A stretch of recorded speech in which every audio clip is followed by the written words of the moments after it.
So using Clearpay with Temu is pretty easy thing to do. Today I'm gonna teach you how you guys can use Clearpay on Temu. So let me tell you one thing before we get started.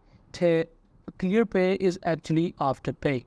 Well, it totally depends upon the region. In some countries or some region, the afterpay is called as Clearpay, while in some other countries, the Clearpay is called as afterpay. So if you cannot find out Clearpay, it is not your fault. It is probably called as afterpay in your regions. Now, how can you use that on Temu? So you just have to go to Google and type in Temu BNPL.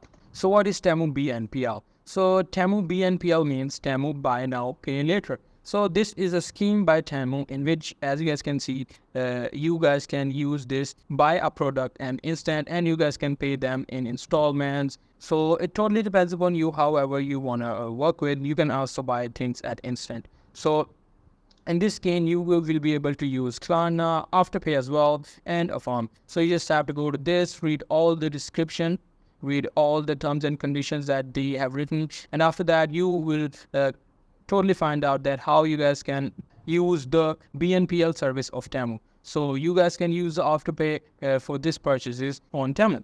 Hope you guys find this video helpful.